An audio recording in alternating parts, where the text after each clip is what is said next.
கிறிஸ்துவில் பிரியமானவர்களே, ஆண்டவராய் இயேசு கிறிஸ்துவின் நாமத்திலே உங்கள் யாவரையும் வாழ்த்தி ஆசீர்வதிக்கிறேன். இந்த நாளுக்கென்று தேவன் நமக்கு அருளி இருக்கும் ஜீவ வார்த்தை ஏசாயா தீர்க்க தரிசன புஸ்தகம் 55ஆம் அதிகாரம், அதிலே 13வது வசனம். முட்செடிக்கு பதிலாக தேவதாரு விருட்சம் முளைக்கும், காஞ்சொரிக்கு பதிலாக மிருது செடி எழும்பும்.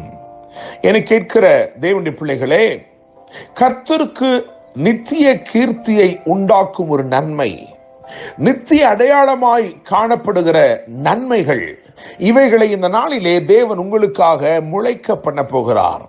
என கேட்கிற தேவனுடைய பிள்ளைகளே, இந்த வசனத்தை தேவன் நமக்கு இன்றைக்கு வாக்குத்தத்தமாய் அருளி இருக்கிறபடினால் நான் நம்புகிறேன், விசுவாசிக்கிறேன், உங்கள் வாழ்க்கையிலே சத்துரு விதைத்த தீமைகளை தேவன் இன்றைக்கு நன்மையாக மாற்றுகிறார். எவைகள் உங்களுக்கு அபகீர்த்தியை உண்டாக்கும் என்று நீங்கள் நினைத்தீர்களோ, அவைகளே உங்களுக்கு நித்திய நன்மையாக, நித்திய அடையாளமாக மாறும் ஒரு நாளாய் இந்த நாள் இருக்கிறது. தேவனுடைய பிள்ளைகளே, நீங்கள் வேதத்தில் வாசித்து பார்க்கும் பொழுது, பழைய ஏற்பாட்டா இருக்கட்டும், புதிய ஏற்பாடா இருக்கட்டும், நீங்கள் அதில் வாசிக்கும் பொழுது நம்முடைய தேவன் தீமைகளை எல்லாம் நன்மையாய் மாற்றுகிற தேவனாய் இருக்கிறார். இப்படியாக நீங்கள் வாசிக்கலாம். ஆதியாகமத்தின் புஸ்தகம் கடைசி அதிகாரத்திலே அழகாக யோசிப்பு சொல்லுகிறான், நீங்கள் எனக்கு தீமை செய்ய நினைத்தீர்கள், ஆனால் தேவனோ அதை நன்மையாக முடிய பண்ணினார் என்று சொல்லி. எனவே நான் நம்புகிறேன், விசுவாசிக்கிறேன், முட்செடிக்கு பதிலாக தேவதாரு விருட்சங்கள் முளைக்கும்படி தேவன் செய்கிறார். காஞ்சொரிக்கு பதிலாக மிருது செடி எழும்பும்படி தேவன் செய்கிறார். என கேட்கும் தேவ பிள்ளைகளே, பழைய ஏற்பாட்டிலே பார்க்கும் பொழுது ஒரு சூளையின் அனுபவத்தை பார்க்கிறோம். சாத்ராக், மேஷாக், ஆபேத்நேகோ என்பவருடைய வாழ்க்கையிலே ஒரு சூளையின் அனுபவம். ஆனால் அந்த சூளையின் அனுபவத்தை தேவன் சாட்சியின் அனுபவமாய் மாற்றினார். புதிய ஏற்பாட்டை எடுத்து பாருங்கள், அங்கே ஒரு சிறைச்சாலையின் அனுபவம். அதிலே நீங்கள் பார்க்கும் பொழுது பவுலும் சீலாவும் அங்கே காணப்படுகிறார்கள். அந்த சிறைச்சாலையின் அனுபவத்தை தேவன் சாட்சியின் அனுபவமாய் மாற்றினார். என கேட்கும் தேவ பிள்ளையே, சூளையின் அனுபவமாய் இருக்கலாம் அல்லது சிறைச்சாலையின் அனுபவமாய் இருக்கலாம், எதுவாய் இருந்தாலும் தேவன் அதை சாட்சியின் அனுபவமாக இன்று மாற்றுவார். உங்களை சிறுமைப்படுத்தும் எந்த சூழ்நிலையை சத்துரு விதைத்திருந்தாலும் அந்த சூழ்நிலையை தேவன் மாற்றி ஒரு சிறந்த நன்மையை இந்த நாளிலே முளைப்பிக்க போகிறார் தேவனுடைய பிள்ளைகளே.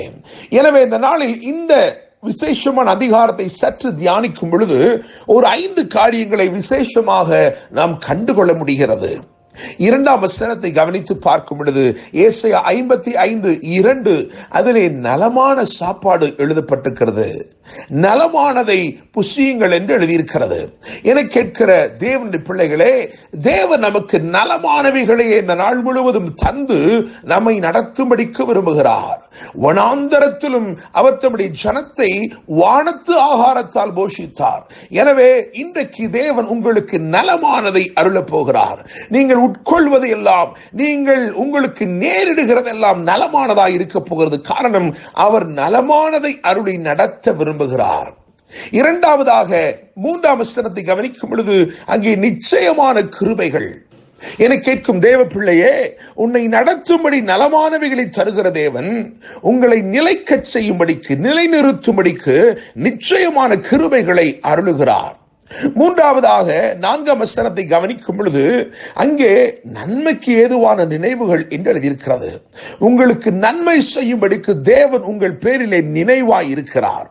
எனவே முதலாவது நலமான சாப்பாட்டை அருளி அல்லது நன்மையானவைகளை அருளி உங்களை தேவன் நடத்த விரும்புகிறார். 2ஆவதாய் நிச்சயமான கிருபைகளை தந்து உங்களை நிலைக்க செய்ய விரும்புகிறார். 3ஆவது உங்களை குறித்து நினைவாய் இருக்கிறார். எதற்காக என்று சொன்னால், உங்களுக்கு நன்மை செய்யும்படிக்கு. அவருடைய நினைவுகள் உயர்ந்த நினைவுகள் என்று எழுதியிருக்கிறது. உயர்ந்த நினைவுகளை கொண்டிருக்கிறார். எதற்காக என்றால் உங்களுக்கு நன்மை செய்யும்படிக்கு.